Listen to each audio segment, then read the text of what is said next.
Awesome.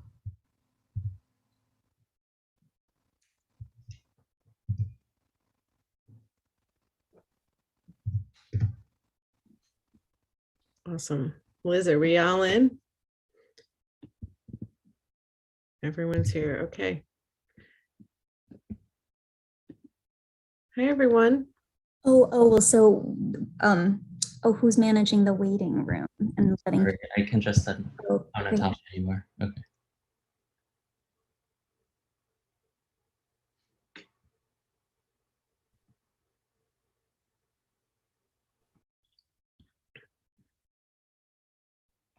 Natasha or Robert, will one of you let me know when everyone's in? Yeah, I can let you know. However, I will note that folks are just coming in. There doesn't seem to be in it. You know, they're just freely coming in, which is fine. I'm not letting them in. It's probably because it was scheduled to start at 7, so maybe there's not a waiting room. Mm-hmm. All right. No, I think it was we do have 3 more people. Oh, never mind. Is everyone in? Yeah, I think so. I don't see anyone waiting. Excellent. All right, we'll go ahead and get started.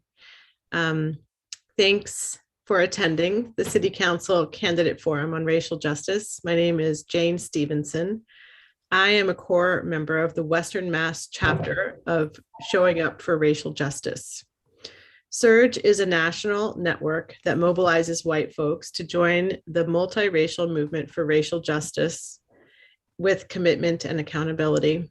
The Western Mass chapter was launched in 2014 and has lately been engaged in work around Black and Indigenous reparations. And I am Yaping Douglas. I come to you from Northampton Abolition now, called NAN. NAN was formed following the uprisings in the summer of 2020 and is committed to advancing racial and economic justice by organizing to divest from policing and invest in our community.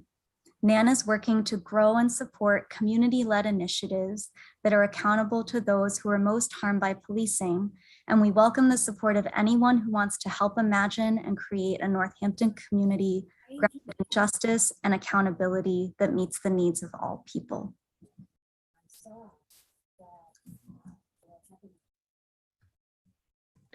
We are excited to get started with our forum tonight. As we come together to consider the future of Northampton, it's equally important to recognize its past. The land, now called Northampton, is the home of many Native people, including the Nipmuc and the Pecumtuck people. Indigenous people live on this land today. In a forum like this, where city government is being discussed, it is vital to acknowledge and recognize that we are on stolen land. There are steps that non-Native people can take to act in solidarity with Indigenous communities to begin the long process of repairing the harm that settler colonialism has caused. Those of us who benefit today from the violent dispossession of Native lands can work to rectify those historic harms by writing to our elected officials to support the Massachusetts Indigenous Legislative Agenda, which includes 5 priority bills for 21-22. We can pay reparation monies in direct support of Indigenous sovereignty and healing. We can advocate for land back initiatives. We can support local Indigenous cultural centers. Information about all these actions and other ways to show solidarity can be found in the chat. Before launching the Candidate Forum on Racial Justice, we will take 1 minute in silence to reflect on the history of this land and to center our intention toward reparative action.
Again, sitting in silence is a start, but we encourage every non-native person in this forum to take additional action toward repairing the harm that those of us who are settlers have caused.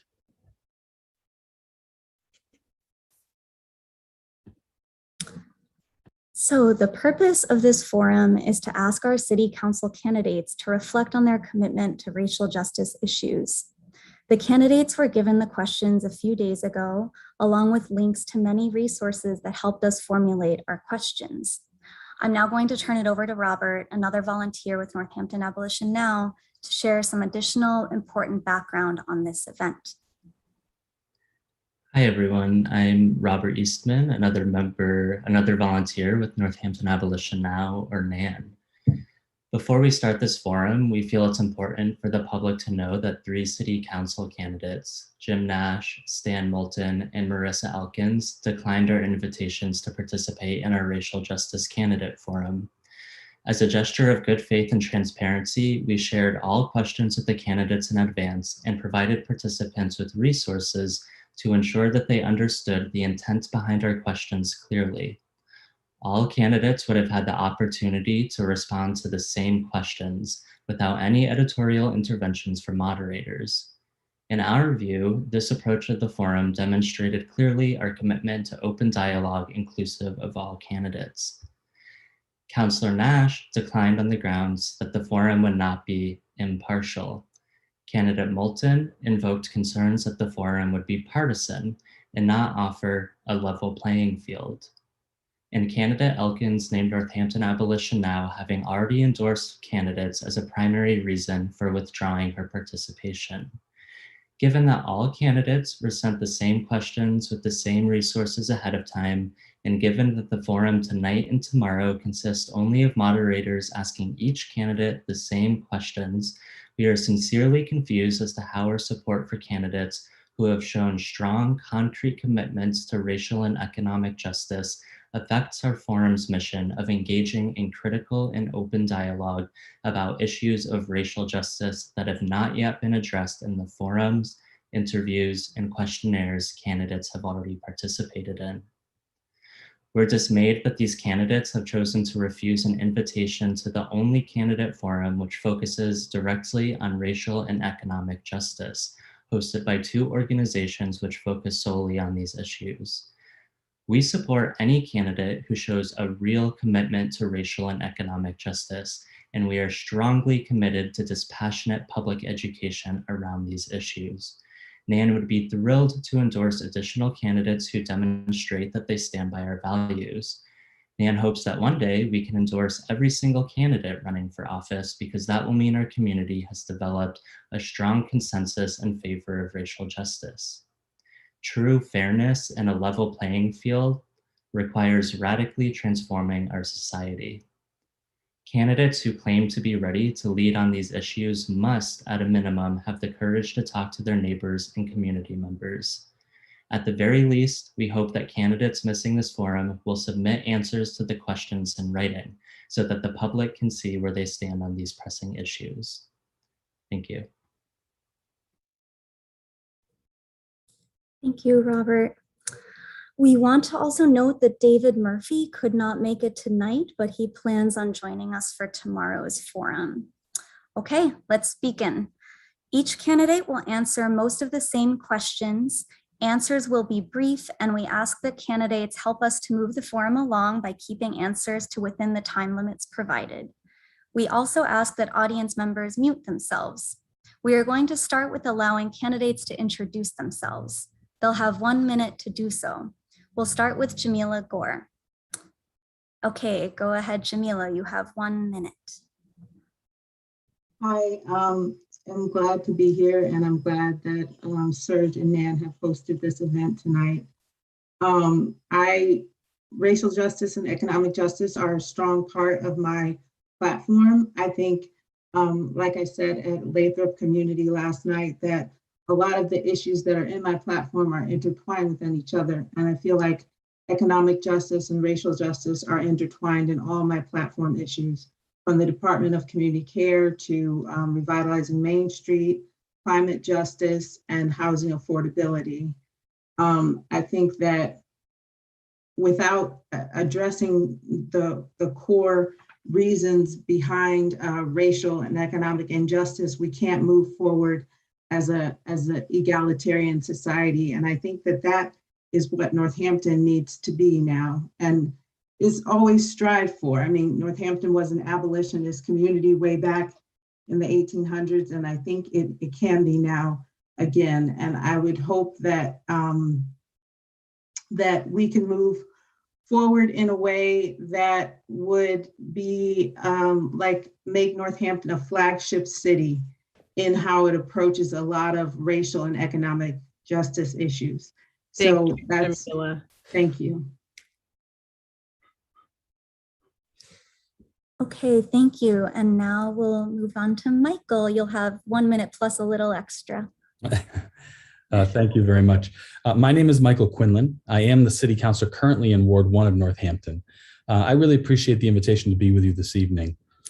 I've learned a tremendous amount in my 2 short years on council about our community's health and safety, racial justice in our community. And I say that with gratitude to many of you here. I've made it a cornerstone of my first term and pledge future service that I will always listen and learn. I will do my best to listen and learn. And I'm here tonight to answer your questions, but I assure you that when you reach out to me, I will be respectful and I will try to learn from you. I strive to gather as much information as I can to try and find the right decisions for Northampton. I hope by the end of this forum, you have a good understanding of who I am and what my beliefs are, and that you'll get 2 votes on Tuesday for city councilor at large, and I would be honored to have one. Excellent. Thank you, both of you, very much. Just a note here, some of our questions reference 2 important documents the town of Northampton commissioned. One is called Unlocking Opportunity, an assessment of barriers to fair housing in Northampton. And the other is called the Northampton Police Review Commission Report. When possible, we will provide excerpts from these reports when we are asking questions that reference them. And before we start with the first question, we'll listen to a 3-minute audio clip from the podcast Intercept with Chenjerai Kumanika.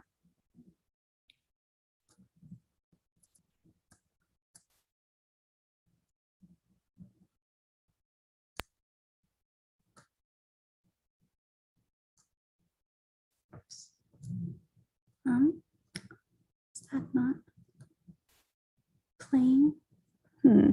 Just going to reload.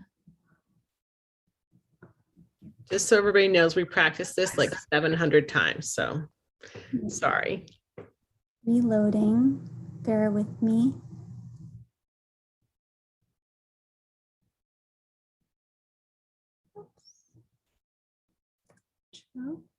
The killing of George Floyd by Minneapolis cops was another horrific and needless death, another unarmed Black man killed by police and recorded for all the world to see.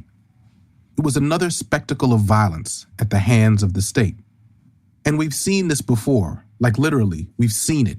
Black men choked by police in broad daylight, uprisings against the carceral state, police and prisons, and pictures that prove that torture is going on in the institutions of criminal punishment. And we see the police are mostly not held accountable. They don't get fired. They don't get charged. And in the few cases where they do get charged, it's extremely rare for them to be convicted. But what is right before our eyes and on our cameras is not the entire picture of the change that needs to happen. If we look off camera and back just a little bit into history, we can see the conclusive failure of the kinds of reforms that established Democrats are proposing right now. Yes, use of force legislation is crucial.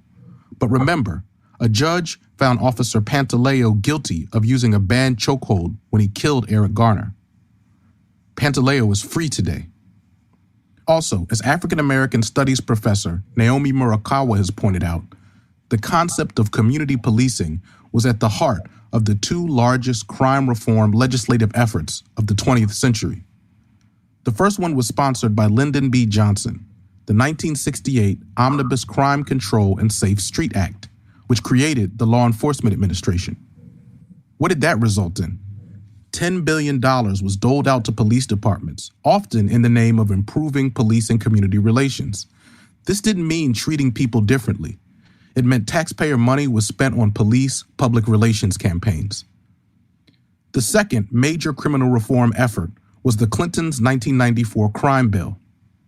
This established the Office of Community-Oriented Policing Services within the Justice Department. And what did that result in? $9 billion given to police departments over 6 years. And yet, here we are. What we have to grapple with is this.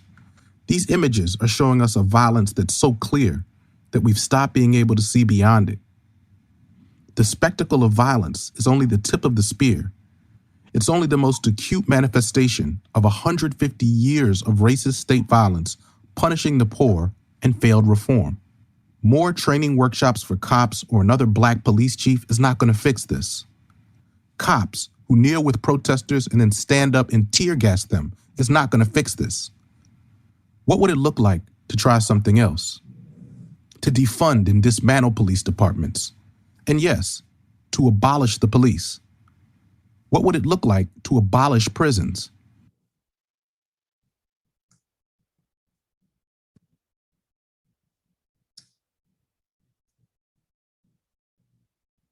So for question 1, we'll stay in the same order as we did for introductions.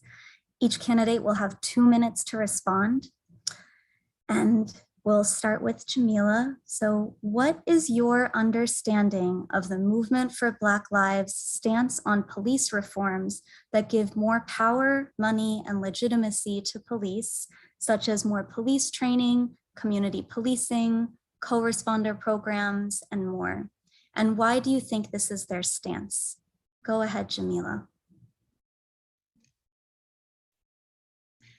So my understanding of the Black Lives Matter movement's stance on police reform is that it's something that has been tried and doesn't work. I think that they've said that body cams and police training and implicit bias training and all those kinds of things have been tried by many different departments across the country, and they still have violent actions against civilians that happen in those same departments that have those trainings. So in my understanding, those things from the Black Lives Matter movement perspective are not working anymore, and we need to find a new imaginative way to address policing in our country and to look at it differently and to not have it be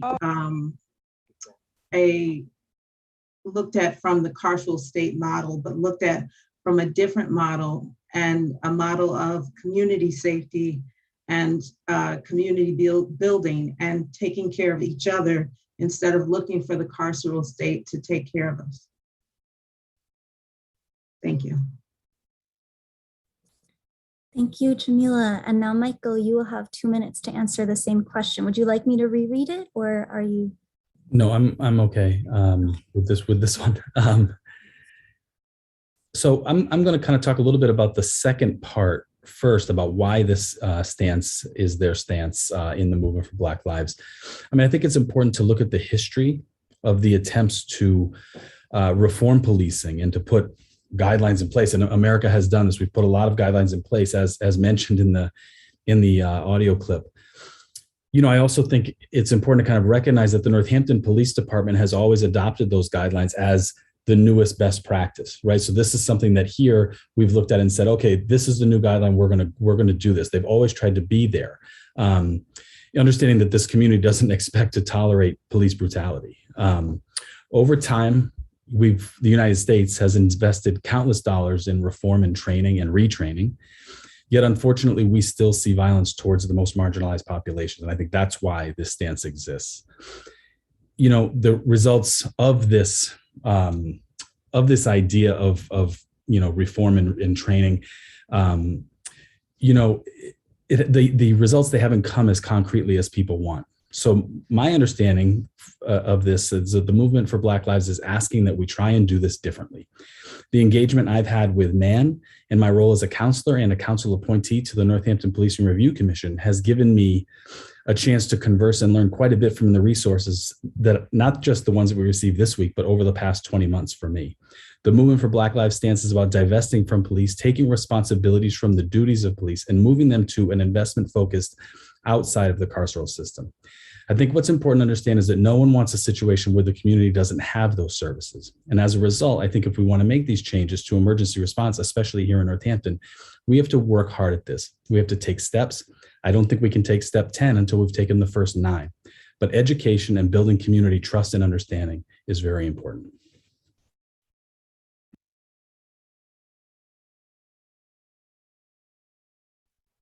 Thanks, Jamila and Michael, for that. So that was great, really helpful.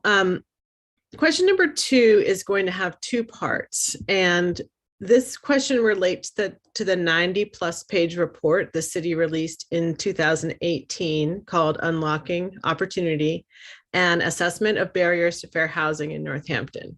This report gave an overview of the housing situation in Northampton, and some recommendations included rent stabilization or rent control, investing in public transportation, and creating more affordable housing. It's a 2-part question. The first part, you will each have a minute to respond, but we're going to do both parts. We're going to start with Michael, do both parts, and then do Jamila both parts. So you're going to have 1 minute to respond to this. The question is, what would you do as city councilor to address affordable housing, renters' rights, and issues that residents without homes in Northampton face? Michael, go ahead. Thank you.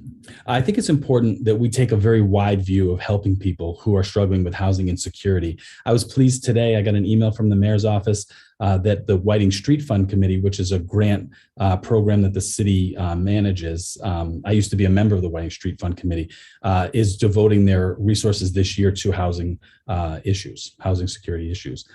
But I think, I'd like to continue the work the city has begun on infill zoning and the creation of the Community Resiliency Hub. I think this needs to provide resources for the entire community. There's a lot of discussion about it being there being resources there for houseless people, but I think renters need to have access as well, right through that same community hub. I think we also need to figure out a way to engage with property owners and landlords in a discussion about what's best for our community. Resources can be made available for them to help their renters get their bills paid, as well as creating fair lease terms. I think we should also begin discussions with cities and towns around us to address houselessness that plagues our region. This is not a Northampton issue alone, and there are models of which we already pool resources with other cities and towns, and I think we can do that here too. Excellent, thank you. All right, so for part 2, I'm going to ask you to rate. Recording in progress. For part 2, there'll be some recommendations of the barrier to access report, and I'd like for you to provide your rating of importance on a scale of 0 to 10, with 0 being not at all important and 10 being imperative. And just landing on a number is what's important right now. And then after you've rated these 3 recommendations, you'll have a minute to kind of riff on what your rating, how your rating was established. Does that make sense? Yep, thank you. All right. So on a scale of 0 to 10, your rate of importance for rent control and rent stabilization. I have it as a 10. Okay. And how about investing in public transportation? A 10. Okay, great. And creating more affordable housing? Also a 10. Okay, great. Thanks. So now you have a minute to explain your ideas. I didn't find the concept of any of these in the abstract particularly controversial. I think they all appear as logical pursuits to reducing barriers to housing access. Rent control is the one that would be the most controversial because you have property owners, landlords, and that are paying taxes. They have property values that are going up, so their taxes are going up. The average, this by the way, is also like the previous answer, not a Northampton only situation. The average home sale in Massachusetts is now over $400,000. Supply and demand is really important. And that's where the zoning comes in for infill, but very difficult to try to control rents for people whose taxes are going up. I also would just mention, I think public transportation and affordable housing go hand in hand. I actually had a conversation recently with Sheriff Pat Kaling about his Rocky Hill Reentry Collaborative and how the men that are there now, as they've come out of jail, are using the bus to get to work. Most of them have jobs and they're using the bus to get to work. So I think this investment is a great example of why public transportation is so important to helping people. Awesome. Thank you. All right, Jamila, would you like for me to read the question again, the first question? Yes, please. Okay. The question is, what would you do as city councillor to address affordable housing, renters' rights, and issues that residents without homes in Northampton face? You'll have 1 minute. Well, as a renter, this is a very dear issue to my heart. I've been a renter the whole time I've lived here for 14 years. I've bounced from place to place. I've lived in 5 of the 7 wards, and it's been hard to find stable housing. One thing that helped me get stable housing was having a subsidized housing unit.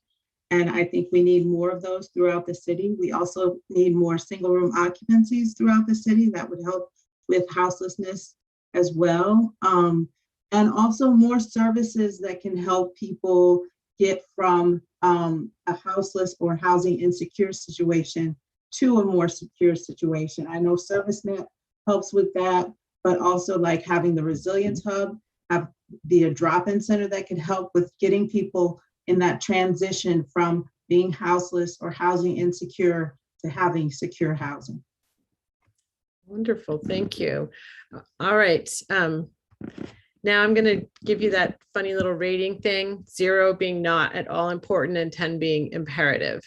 What is your rating of the recommendation of rent control and rent stabilization? That's a 10. Okay, how about investing in public transportation? Definitely a 10. Excellent. And creating more affordable housing? 10. All right. And now you have 1 minute to share your thoughts about your ratings. Well, I know when I was looking for a place to live, public transportation was a big part of it. It can be limiting to where people can go if they have to depend on public transportation. So I know that I would love to see public transportation expanded to even have it go later at night for people who live in town. I know it goes late at night for the schools and the universities and the students, but for people in town, it needs to go later, in my opinion. I also really think affordable housing needs to be a forefront issue that the council talks about and deliberates on a regular basis. I mean, they've done great with figuring out zoning laws and infill development and all that, but we need to take it a step further and make it a central conversation that the council has during its deliberations. So thank you very much, both of you. Yes, thank you, Jamila and Michael. For our next question, we are going to play another 3-minute audio clip, this time with longtime abolitionist organizer and activist Mariam Kaba in preparation for question 3.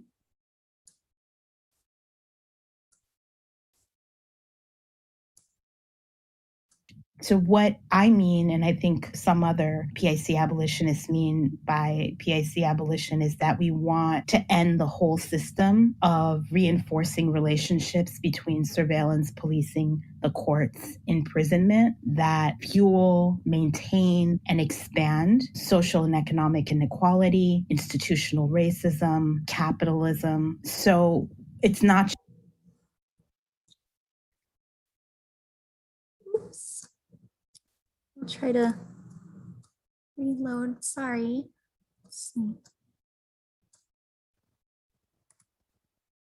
Sorry, everyone. We're gonna try that again.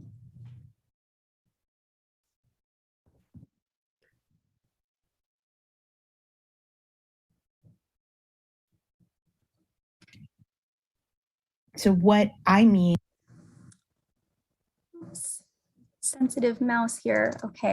So what I mean, and I think some other PIC abolitionists mean by PIC abolition, is that we want to end the whole system of reinforcing relationships between surveillance, policing, the courts, imprisonment that fuel, maintain, and expand social and economic inequality, institutional racism, capitalism. So it's not just prisons, which is why it's really more accurate to talk about PIC abolition. I would add that it means that we're really interested in kind of doing away with the system rather than finding ways to make it work better or for it to be kinder and gentler. Because at its bottom, abolitionists, PIC abolitionists, don't see the prison industrial complex as like broken, the way that if you hear a lot of reformers talk, they talk about the criminal punishment system being broken. Abolitionists really think, nah, actually, it's working really, really well at surveilling and policing and imprisoning and killing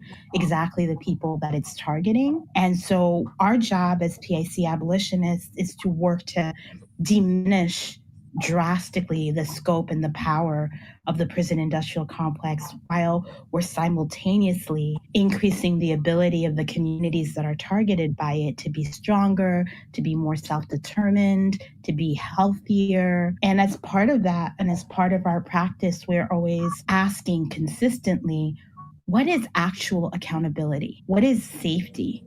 What can justice look like and feel like? And what are the ways that we can actually build our worlds so that violence in all of its forms is addressed and reduced?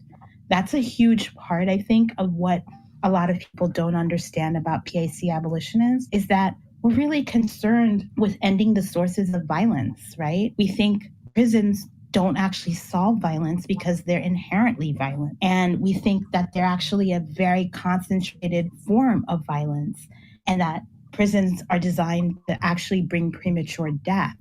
So if you're an abolitionist, a PIC abolitionist, and your concerns are about harm and violence, then you don't want to quote unquote end violence by using violence. That's a huge kind of no-no. And so a big part of the work is to expose that the logic of using prisons and policing and punishment have actually not proven effective to address the systemic causes of violence. And PIC abolition is about challenging those logics that make those institutions and practices possible. So that's how I do define PIC abolition for myself. And it's also in part how I try to talk about it with people in my life, you know.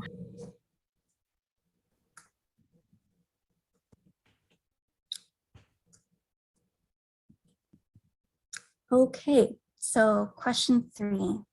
You'll each have 2 minutes to respond. And let's start this round with Jamila, then on to Michael. What is your definition of abolition and what informs your understanding of abolition? Go ahead, Jamila. So just going off the clip that we just heard, I think surveillance is a big part of the prison industrial complex. That's why in 2017, I really got involved in council meetings that were fighting against having surveillance cameras in downtown Northampton. And going to council meetings and hearing the impassioned public comment and hearing the discourse between the councilors and the public and how the councilors listened to that made me want to run for city council for this city, because I feel like in this city, people can be heard. And that's what I love about our city and our city council. And I think, in my opinion, that my idea of abolition is not something that's going to happen overnight, not something that's going to, just take away every system that we have in place right now, but something that's going to gradually take place as we get more imaginative about what we're going to do to take care of ourselves and to take care of each other and to be a more community-based society. I think that a lot of people get abolition confused and think it means that we're going to get rid of everything right now. We're not going to have any systems in place for safety. And I think that that's not correct. I think we need to have systems in place for safety. And I think we need to just reimagine what those systems are going to be. And I think that's what the core of abolition is reimagining what our systems of safety are going to be, because the current ones are not safe for everyone. They might be safe for some people, but they're not safe for everyone. Thank you, Jamila. And now, Michael, would you like me to read the question again? Or? No, I have it on the screen here. Thank you. Okay, great. Thank you, Michael. So I think, in a technical way, abolish, of course, means to end something. So when using the terms of abolish the police, it states a clear meaning, but it sounds so disruptive. My understanding of abolishment of the police is a divestment of tax dollars in the police department and a movement of at least some of the duties of police into other services and funding those with the dollars formerly used for policing. Like I mentioned in question 1, no one wants to lose these services. No one wants to call for help and not get it. As a representative for all in Northampton, I find it a must to make people feel safe. In the Policing Review Commission, we talked a lot and we kind of came up with a number of about 85% of people in Northampton, I'm one of them, feels totally comfortable calling 911. But if as an elected official, your goal should be 100. It should be that everyone has access to safe services when they need them. And I think if Northampton is going to make more changes, more moves of services, we have to make it a huge priority to explain this to the community, how the services that they're paying their tax dollars for are going to be delivered. And like I said before, build confidence in the transformation of those services from one department to another. One clear way to build confidence here is going to be with the success of the Department of Community Care. In a few years, if that department is doing all we wanted to do and do it really well, that's going to give the community comfort to try other things. Mayor Narkowitz said in his budget this year, 25 years ago, the city moved 911 dispatching to a civilian dispatch unit instead of having it done by fire and police officers, and that there was a lot of outcry against it. But now we look back on that now and think this has worked out really well. These people have done a great job in dispatch and they continue to. So, to me, that's a lot of what abolition is about, is about, transforming services from one thing to another. And we can do it here with confidence building.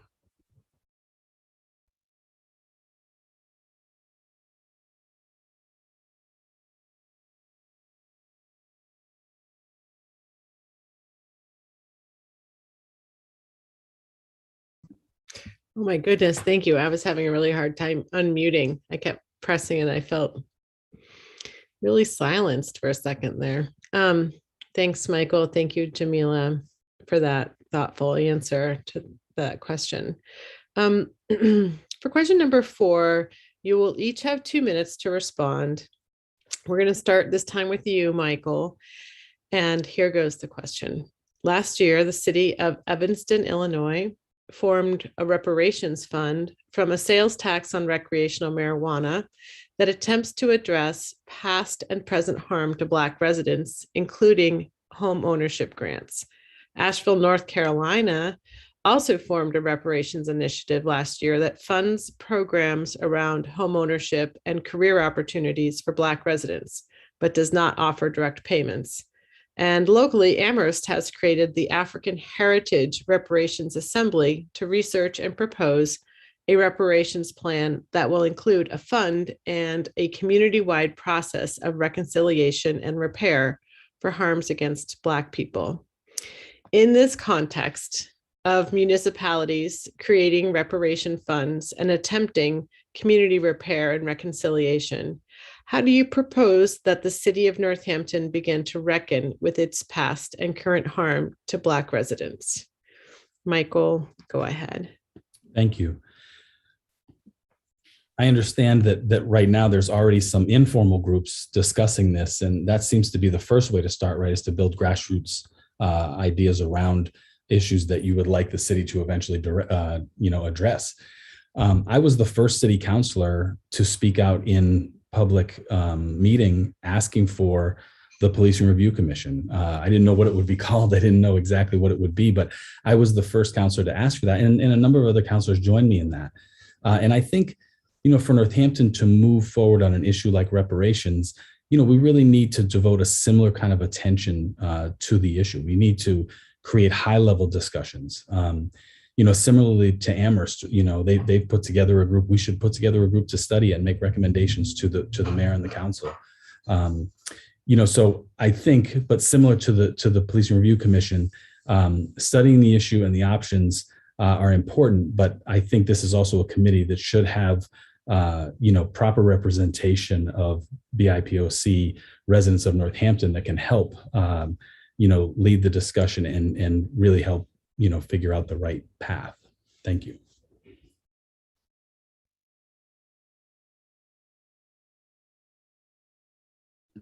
Thanks, Michael. Jamila, do you want me to read the question again, or do you feel like you have a handle on it? No, I have a handle on it. Thanks. Great, you have 2 minutes. Okay. So I was reached out to about an informal reparations group. It was someone who was reaching out to people of color in the area. And I think it's good to start those groups with BIPOC folks to see where they would stand on the issue. And I think that's what they did in Amherst. I'm not sure if that's what they did in Evanston, but I like the idea that in Evanston, Illinois, they had it come from the marijuana industry, because so many communities of color have been negatively impacted and unjustly impacted by being incarcerated in high rates for marijuana possession when, not communities of color are profiting off it. So I think that if there was some way that Northampton could incorporate that into their reparation system, that would be great. We have a lot of, medicinal and recreational marijuana shops in our town. And I think that there's a lot of profit that's right there that could be used for reparations to African-American people in our community. I think that it can be a tricky thing to figure out, like what's the best mode to go about. Should it be housing? Should it be a fund? So I think that is a bigger issue that needs to be discussed, is how to repair the damages done by the historical damages done by slavery and things like that to the African American community. So I think for a group that would talk about reparations, the biggest thing would be how to make those reparations and what kind of reparations there would be, whether they be housing or whether they be a fund or whatever people come up with. Thank you so much. Yes, thank you, Michael and Jamila. We will now swing back to the Northampton Policing Review Commission report for this question, for the next question. You will each have 2 minutes to answer. We'll start with Jamila, then go to Michael. So the report recommended the formation of the new community care department. What principles should be prioritized when selecting members for the yet to be formed advisory board? I'm going to read 2 choices. A, the advisory board should be committed to non-coercive, non-punitive principles and approaches, and only be open to members who agree to work in support of those values. Or B, the advisory board does not need to be committed to non-coercive, non-punitive principles and approaches. Please choose A or B, and then we will follow up with clarifying questions. Go ahead, Jamila. I would choose A. Okay, and what does A look like to you, an advisory board that is committed to non-coercive, non-punitive principles and approaches? So that type of advisory board looks like a knowledgeable one about different practices in policing and has informed ideas about alternative practices to coercion, to what we're used to seeing with traditional policing.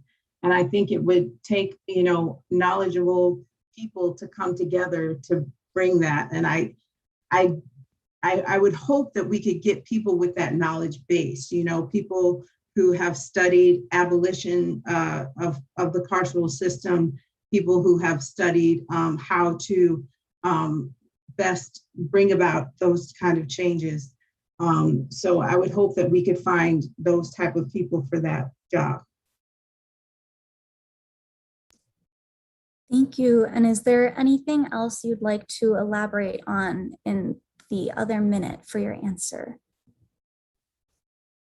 No, I think that's all. Thank you. Okay, thank you. Okay, now Michael, how about I'll go ahead and reread the question just since it had a couple parts. Okay. So the report, the Northampton Policing Review Commission report recommended the formation of the now new Community Care Department. What principles should be prioritized when selecting members for the yet to be formed advisory board? A, the advisory board should be committed to non-coercive, non-punitive principles and approaches, and only be open to members who agree to work in support of those values. Or B, the advisory board does not need to be committed to non-coercive, non-punitive principles and approaches. Please choose A or B, and then we will follow up with clarifying questions. I would choose A. Okay, and would you like to share about what A means to you or what it looks like? Absolutely. I think first and foremost, just to kind of put a fine point on why I think A, if we're trying to decriminalize, non-criminal, non-violent emergencies, then non-coercive, non-punitive principles are vital to me. I would just also say that as a member of the Policing Review Commission, I agreed with the concept of the advisory board. In a lot of ways, it's the second most important recommendation. I'm committed to seeing it created, even speaking out this year in council for the expeditious creation of this board. I had hoped it would be in place so that it could be included in the hiring of employees of the department. That hasn't happened yet. But I often think about what is the way to measure success of the Department of Community Care. And to quote my fellow Northampton Policing Review Commissioner Javier Luengo-Garrido, the only way to measure success is by the community being engaged and having the right of accountability. And so the advisory board is important to me because no other department in Northampton has this type of structure. And it's important to me that we get it right. Thank you. And there was one more minute for that. And do you want to use it for any other comment? Okay, you're good. Thank you both so much. All right. Okay, now we're going to get to, it's going to be really crazy here because the candidates got to pick one of two questions for the next one and they picked different ones. So that's pretty fun. Oh no, that's, yeah. So for this, we have two choices, questions 7A and 7B, and Michael has chosen, we're going to start with Jamila. Jamila has chosen 7B. So I'm going to read that question and then Jamila, you'll have 2 minutes to answer it. The question says, in the recent policing bill passed in the Massachusetts legislature, the presence of a school resource officer or SRO is now determined by the school superintendent. In the context of Northampton area schools, what is your take on SROs? Who would you speak with to convey your opinions? 2 minutes. So I would try to talk to the superintendent about my opinion about there not being SRO officers in the schools. I think that school is, I grew up during the Columbine shooting and then school got very militarized and we had to go through metal detectors. And I think, having an SRO in school, it really kind of militarizes things and it doesn't foster an open, educational, free and calm environment. It really escalates things, I think. And I don't think it's particularly needed in Northampton. I think that When people go to school, they should go there to learn, to see their friends, to feel safe. But I think the presence of an officer can sometimes be, alarming to kids. And I think that that should not be. And I would try to talk to the superintendent about that. Because I think having the presence of an officer, it like when you have the presence of something, and it's like you're expecting something bad to happen.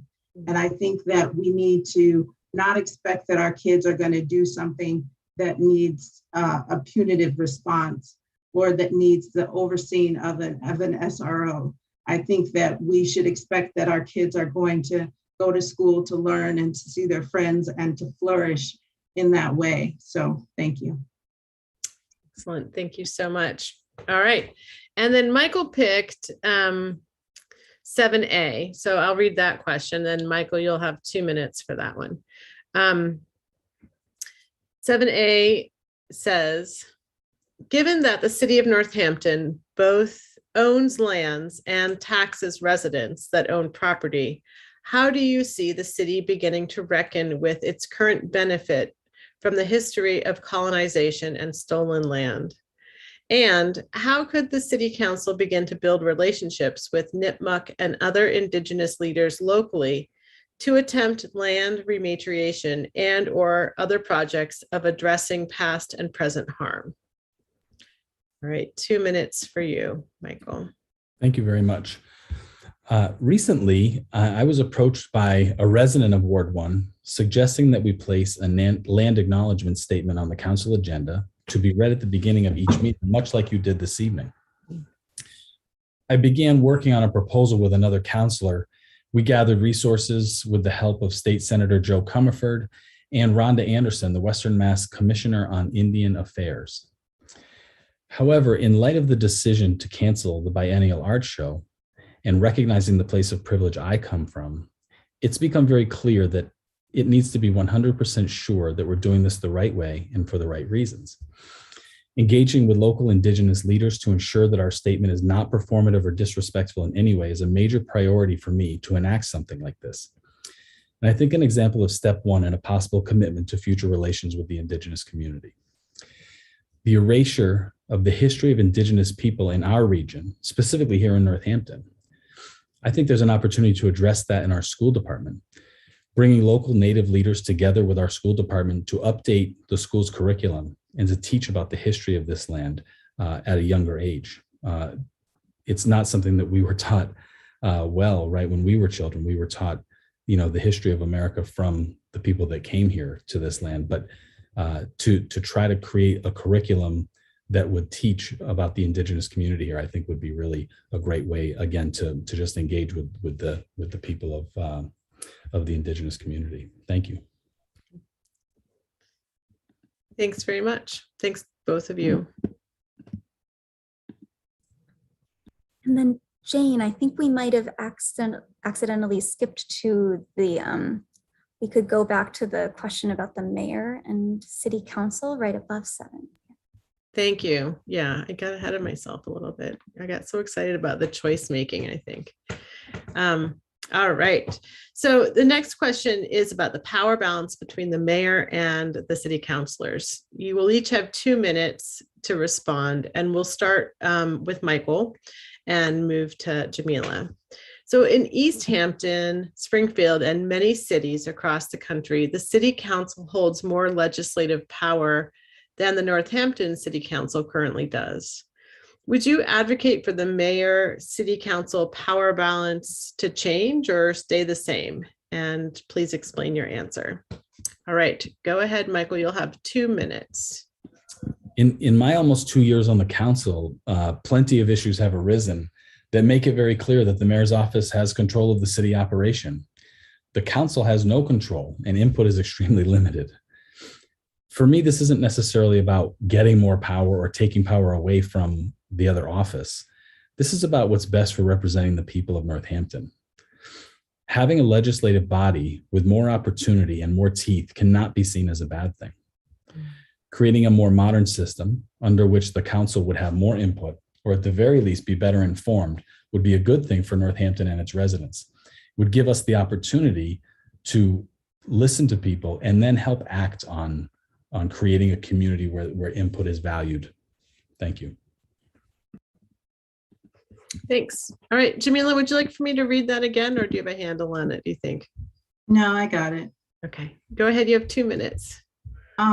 So one of the things that if I'm elected to be on council that I would hope to be a part of is the Charter Review Commission, to look at the city charter and look at how it's structured, and it is an executive heavy kind of charter, and it gives the mayor a lot of power. And I've seen through people who've been on the council that I know and who've gotten on the council and said, you know, that they felt like their hands were tied when it comes to a lot of the decisions because the executive branch has so much power. So I would advocate for us to be like other cities and not have as much executive power and not have the mayor have as much power as the mayor does have. And I think it would be a better overall if the council could be a part of making more legislative decisions among themselves, because the council is 9 people and the mayor is only 1 person. And I think that we can bend the ear of the mayor and we can talk to the mayor and try to persuade the mayor, and so can the public. I've seen it happen and it's been really remarkable. But ultimately, I think right now, with the executive heavy system that we have, the mayor gets ultimate authority on a lot of things. But not to say that can't change. And I think it can, and I would want to work to change that.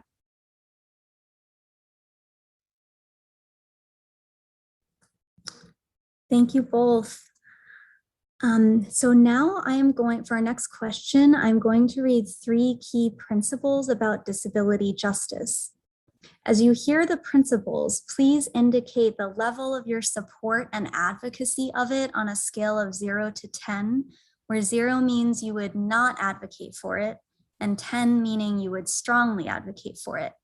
You will have the opportunity, after rating your advocacy for all of them, you'll have 2 minutes to share your thoughts on why you chose the rating that you did. I'm going to start with Michael. So on a scale of 0 to 10, for the principle, all initiatives must be non-coercive and done with the consent of the person who needs support, care, or de-escalation. 10. Okay. And for the principle, peer-led and initiated programming, resources, and support should be funded and prioritized over psychiatric facilities and interventions. 10. Okay, and number 3, we must validate neurodivergent and/or disabled people's needs, desires, experiences, and leadership over those of professionals. 10. Thank you. Okay, so please share any thoughts you'd like in 2 minutes. I had all 3 principles as 10s because first, I find all 3 principles to be the basis for social justice, not just disability justice for all people.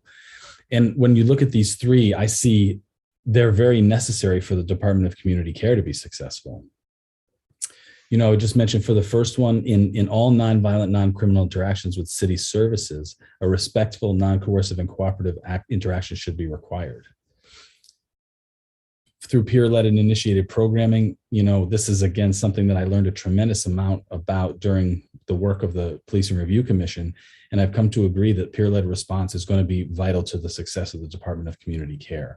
I think we had, Yaping and I had talked one day about this, and we were talking about how people get so comfortable with people that know where they're from, right? People that, you know, even if it's like your alumni association, you know, you may not be in there with someone that you went to school with and may be older or younger than you, but this connection to people that have been where you are or where you have been as well is really important to me. And then last, I think we need to learn as much as we can about helping people, you know, when you're talking about disabled people's, neurodivergent and disabled people's needs. Validation of experiences are important. You know, I said 10, but I wouldn't want to downplay the role of professionals who are trained to help as well. Thank you very much. Okay, thank you. And so now, Jamila, I'll run through the principles again, and then please rate your level of advocacy for the principles on a scale of 0 to 10, with 0 being that you would not advocate for it, and 10 meaning you would strongly advocate for it. And then after you share your ratings, you'll have 2 minutes to explain. So the first one, all initiatives must be non-coercive and done with the consent of the person who needs support, care, or de-escalation. I would say a 10. Okay, and number 2, peer-led and initiated programming, resources, and support should be funded and prioritized over psychiatric facilities and interventions. I would say a 9 for that. Okay, and number 3, we must validate neurodivergent and/or disabled people's needs, desires, and experiences and leadership over those of professionals. I would say an 8 for that. Okay, thank you. And if you could take 2 minutes to share your thoughts. So I say a 10 for the first one because I think that anything that is coercion is not going to help de-escalate any situation, especially any physical type of coercion is definitely, as a no in my book, is something that I would advocate that doesn't happen at all on any level. The other two, I think about people in the fields to help people with disabilities and neurodivergent issues. And I think about there is a way that they have some type of expertise. And I've experienced it in my own life where sometimes peer-led interventions don't always work out in the safest and most responsible way. I wish that in a perfect world, the peer-led interventions and things like that would be all that we need. But I think that in a lot of ways, we do need professionals sometimes to step in and use their professional expertise. I mean, people go to school for a couple of years to learn about neurodivergent issues, to learn about disability issues, to get the expertise, and we should be able to use those people's expertise to deal with these issues that people may have. So that's why I rated those other two a little bit lower than the top one, but I would advocate for all three of them. But in my own personal experience, it's been kind of murky with the other two and not having the professional expertise on hand.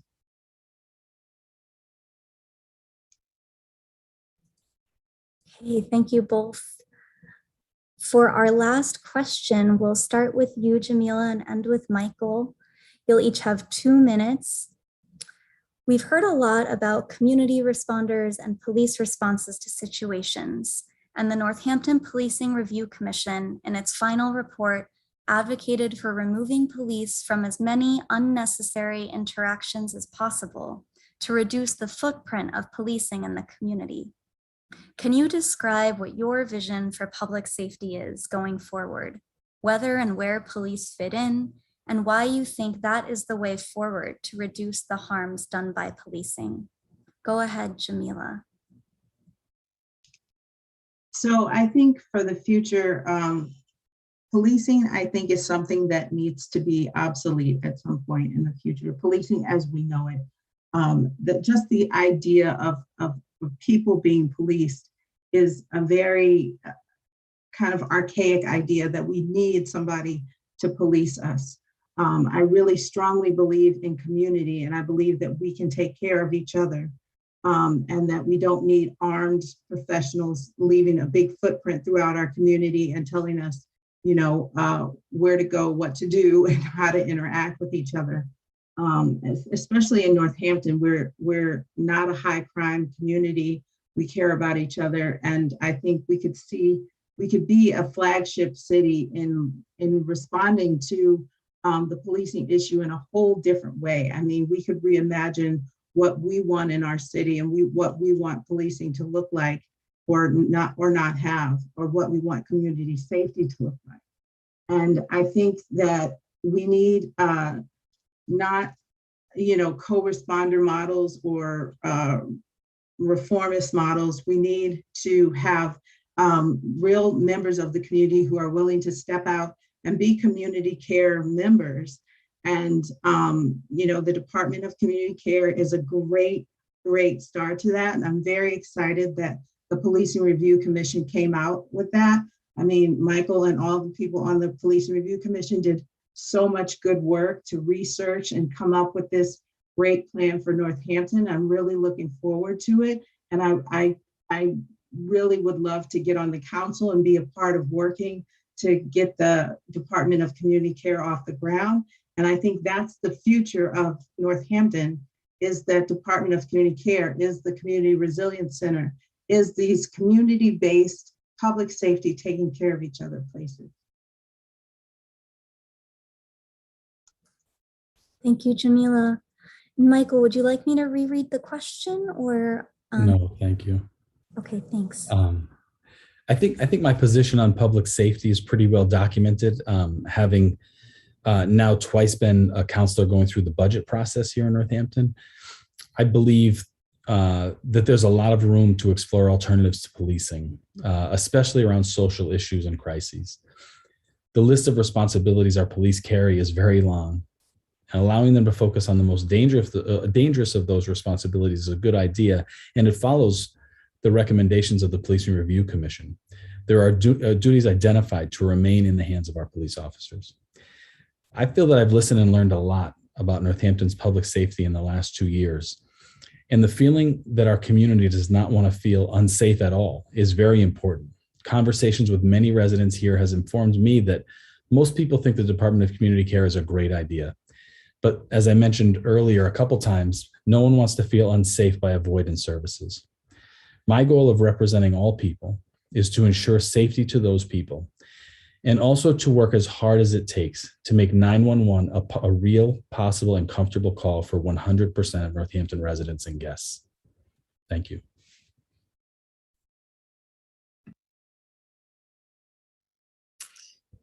Wow, thanks so much. I learned so much tonight. That is the end of our questions. And I think it's probably going to be okay with the candidates to end a little bit early. Maybe you guys have a few things to do in the next 5 days. So I'm guessing you won't be super sad if we end a little early. So on behalf of NAN and Western Mass Surge, Jamila, Michael, thank you so much for taking time tonight to speak with us.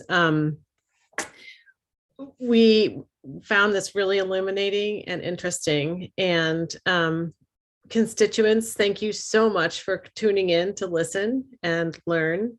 A recording of this program will be offered through Northampton Open Media. And candidates, good luck on Tuesday. Thanks. Thank you. Thanks for having me. Thank you. Thank you all. Good night. Good night. Good Get night. some sleep.